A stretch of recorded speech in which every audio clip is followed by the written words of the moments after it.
Hello everyone, welcome back to my another video. তো তোমরা সবাই কেমন আছো? আশা করি সবাই খুব ভালো আছো। তো আবারও চলে এলাম একটা নতুন ভিডিও নিয়ে।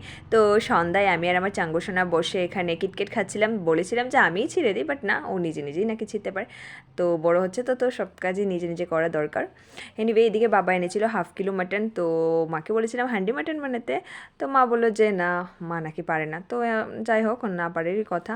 তো মাকে বললাম যে বাটা মশলা দিয়ে আজকে মানে মাটির উনুনে রান্না করো তরকারিটা। কারণ আমার আমার সবসময় মনে হয় যে গ্যাসের রান্না থেকে না মাটির উনুনের রান্নাটা একটু না অনেকটাই ভালো লাগে আমার। সিরিয়াসলি বলছি। আগেকার দিনে যখন গ্যাস ছিল না, তখন মাটির উনুনে যখন রান্না করতো তখনের রান্নাটা আমার বেস্ট লাগতো, যখন আমাদের বাড়িতে গ্যাস ছিল না। এখন তো সবার বাড়িতেই গ্যাস আছে, কি আর বলবো।